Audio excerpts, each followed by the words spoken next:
Hi, everyone. My name is Sarah Iddrissu, and I am the Executive Director at Educators for Excellence. And we are a teacher led organization seeking to ensure that educators are leading in conversations that impact their classrooms and their careers. And right now, the pressing issue with COVID are all the challenges of transferring to remote learning, um, with 9 out of 10 kids out of school worldwide. But also, we're thinking a lot about the future and what will happen once school reopens, depending on how long it's going to be. And we have some great educators and school leaders doing amazing things that we want to ensure people learn about. And right now, I have Antonelli Mejia, who is a principal fellow in BPS. And we're going to be talking a little bit about this. Hi, Antonelli. Hi, everyone. Thanks for being here. I'm so glad that you made time in your busy schedule. Tell me about the transition from regular classroom and regular school to remote learning. So it's been different and new as I know that it has been for everyone.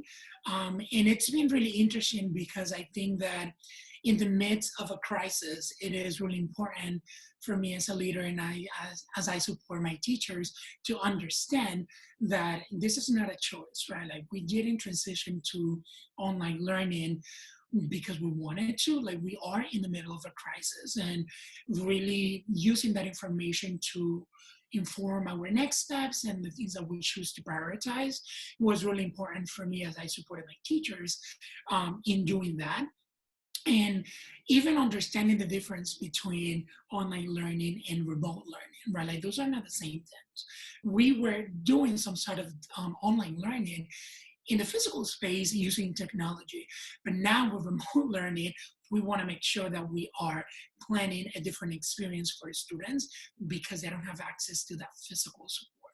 So as I was thinking, me and the principal of the school and the admin, like how do we support teachers doing that transition? The first thing that we wanted to prioritize was how do we support teachers to engage students by first like really prioritizing the well-being and safety of our students and their families, right? Like really ensuring that they had access to technology, that they had access to the basic resources, shelter, food.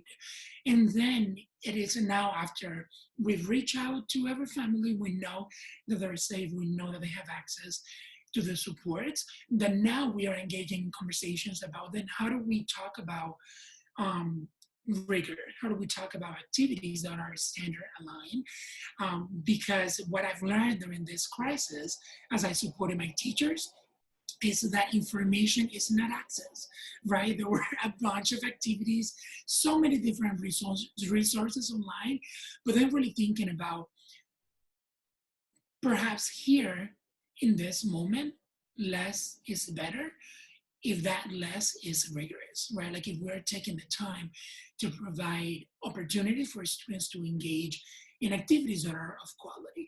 So that's sort of like the process. First, we prioritize supporting students' immediate needs, and now we are engaging in what does remote learning looks like if done with quality. Wow, yeah, that's a lot to think about. And you brought up how your students are doing in terms of their immediate needs. And I wanted to ask, how are your students doing emotionally right now? Yeah, I think my students, their families, teachers, and even us in the admin team, we have been struggling with with this quick transition. And what we've been able to gather is that a lot of our students are now right like missing schools, and they are also being sort of forced to adjust to this new normal of being home without having access to living that space. So a lot of students are struggling with that.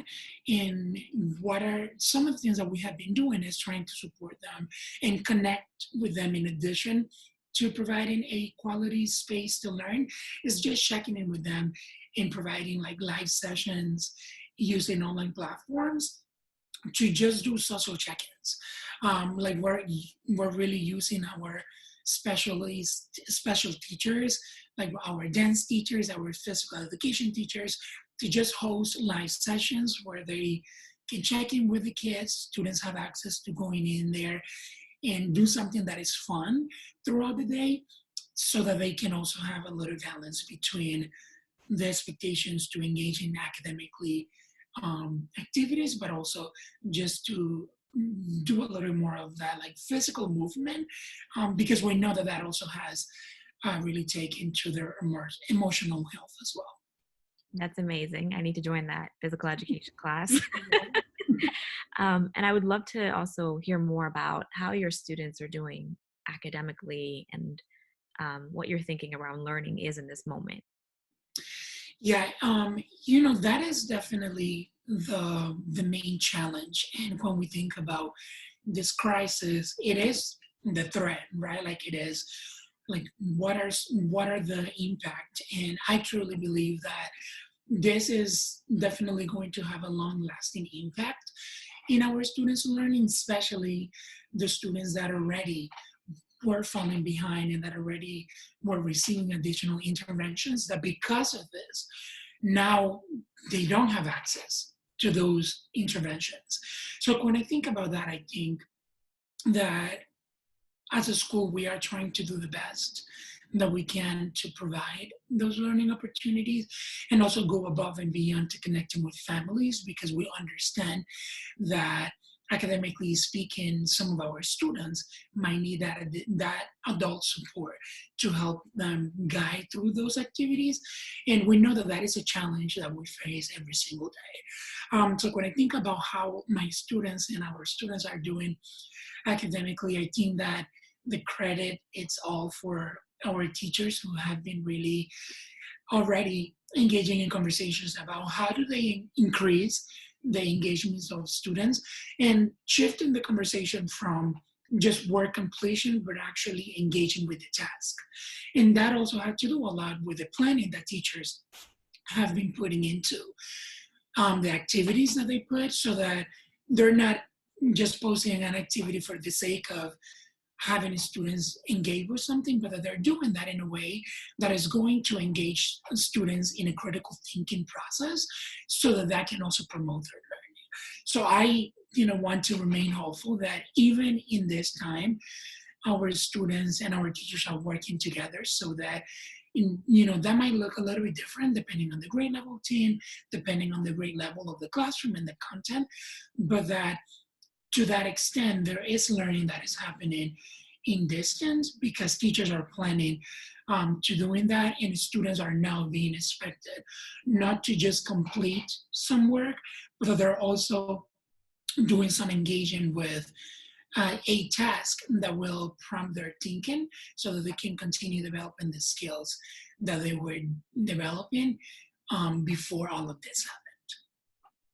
That is really amazing to hear. And I'm sure as an instructional coach, your educators are so lucky to have you because I've heard from educators that that is tough to do remote. It's tough to do in the classroom, but tough to do at distance too. And I want to switch gears and talk about the future a little bit. At some point, we have to get back to school in not non-virtual spaces.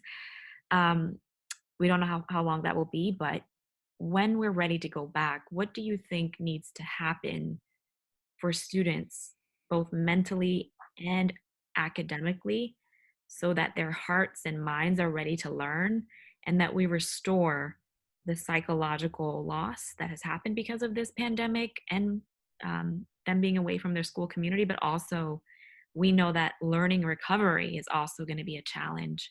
What do you think needs to happen? What solutions are you thinking about for the future? Yeah, I think a lot about myself as an educator, as an instructional leader, but also as a community member. My youngest sibling, he is in first grade. And now that you asked that question, I was thinking this morning specifically about, like, for example, my brother who has been sleeping in a little bit later, and me like having a conversation with my mom, and as a educator, really struggling with, like, I don't know, maybe he needs to be up at 7 and jumping in the computer. But then I think about the challenge of, having so much time in front of a screen. and what are the implications of that. Also, not having access to that social context and social support that he will have in the classroom with his friends, the support of his teacher. And it is true that this crisis will have a direct impact in our students, but it's also going to have a direct impact in our teachers, in our school leaders, in our community members, in our families. So when I think about the future and their supports, I will want us to really collaborate with one another, from educators, school leaders, the district, outside community organizations, the city and the state, to really identify what are the supports that we're all going to need, especially our students, to be successful, both emotionally, physically, and academically speaking. And I said that to say because I want to make sure that then those voices are on the table when policies are being made in how to best support our transition. Right? It's almost like how do we communicate and how do we move forward from communication and just guidelines to actually partnerships in collaborating together. What do parents need? What do teachers need? What do the educators need to make sure that we are having a successful transition? Because this is just an additional layer to the challenges and the struggles that we had on on a daily basis, even before this was our new reality. We had students who were reading below grade level. We had students who had learning disabilities and had different and diverse learning demands. We had students who, because of the background, they needed additional language supports. So this is just an additional layer and a challenge that we had to now consider. And I think that even if we don't know what this will look like and we might not have an immediate answer or like a name or a framework to approach this, I want to make sure that when it is time to start thinking about that, that we're taking notes, that we're tracking the process, but that we're also inviting the voices of all the stakeholders and the people that are being affected the most to really identify then what are the best action steps, what are the best solutions to ensure that that transition is successful and supportive, not only for students, but for community members, for teachers, for educational leaders as well. Thank you, Antonelli. That is so important, such an important call to action. And it goes back to what you're saying, which is more information isn't access. And we're actually going to have to put things into play where we have to talk to each other. What are some ways for decision makers to hear directly from educators about how to reopen school that you think might be beneficial? Yeah, so I think, there are some virtual spaces and there are some meetings and convenings that are happening, on a daily basis now more than ever in a virtual space because of our reality. And I think that even with that, right, like going back to that reality, that information isn't access, there has to be an even greater sense of urgency to want to hear from those communities. So taking that as an initiative to like create a system where educators can provide feedback to the new policies and recommendations, and they can make recommendations for what those guidelines to be implemented will be in terms of proposal from the district, from the state. Um, because I think like if we as educators, if the students will have, a direct experience to what that new reality will be as we recover and as we adjust our practices, I think it will be really important to be even more intentional to wanting to hear from teachers, from community members, and having that sense of urgency, right, to create those spaces. Because I think there are other great community organizations that are reaching out to policymakers so that they can hear from community members as